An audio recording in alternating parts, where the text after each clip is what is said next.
Hello and welcome. I'm Elliot and this is the Shave RX, and today is the second video I'm going to do about how to lather. The first video was how to lather a hard soap, something like you'd see here. This is Barrister, and man, it would be my favorite. This video is going to be about how to lather a shaving cream, and this is either going to come in a tube or a small tub. This is just a sample. I'll give you a little right there. I don't really use creams that much. I've spoken about in the previous video. The reason being is that I think the post-shave isn't quite as good on them, and I find them a little bit more difficult to work with. But I had a lot of requests for this, so here we go. First thing you're going to need is you're going to need your shave bowl. You're going to need a shave brush. This is a Maggard's synthetic 24mm brush, and you're going to need your cream. First thing I do, take the little bowl. You're going to fill it with water, and preferably hot water. And be sure your face is nice and moist. So before every shave, I like to take a hot shower and sort of loosen up the hair, get everything nice and hydrated. And I think it's a little bit easier to deal with. So what I've done there is I've just put the brush under the water, hot water, however hot it'll get out of my tap, and just get it nice and wet for now. So what I'm going to do is I'm going to take the cream. And you want to take, I've always heard, an almond size amount, and I think that's pretty accurate. So there's two ways you can do it. The first way is you can take your brush, hold it like this, put it in the bristles, and that's how I've usually done it.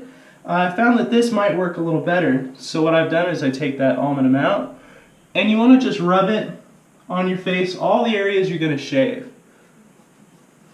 Notice the bowl that you filled up with water is never going to touch your soap.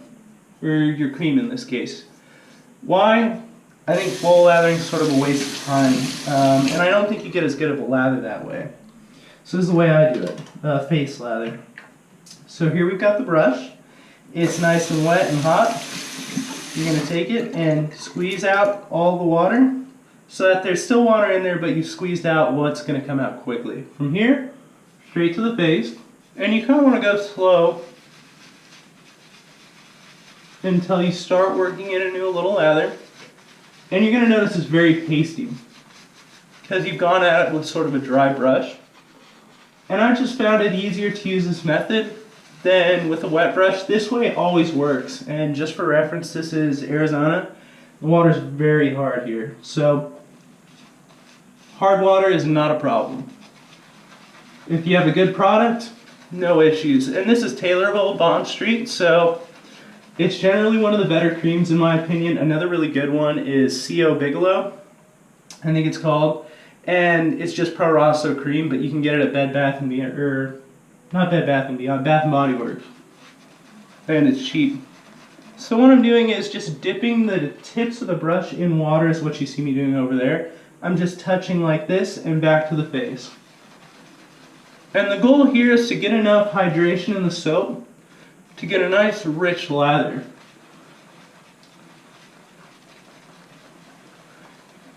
And what you want to do here is keep going. It might seem like you're putting too much or too little or something. Just focus on going until it starts to sort of explode. You can see it kind of really starting to lather up here.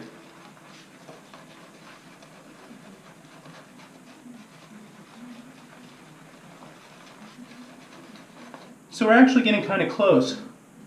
The thing that I always look for to see if it's too dry or too wet, I just put the brush on. You can see all the little tips that have come out. It's a little too dry for my taste.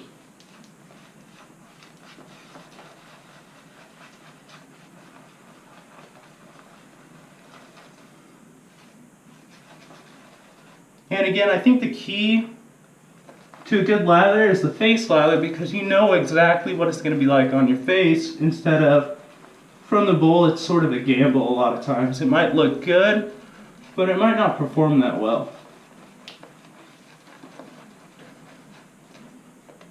So this is pretty close. We're going to do one more little dip.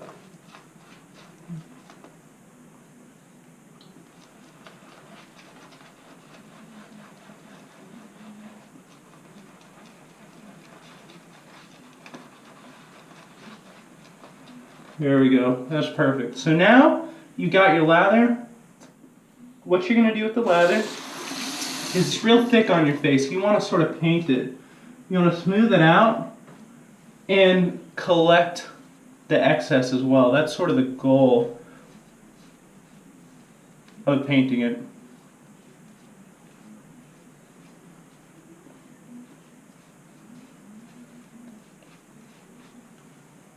And you want to be sure you sort of have it everywhere you're going to shave.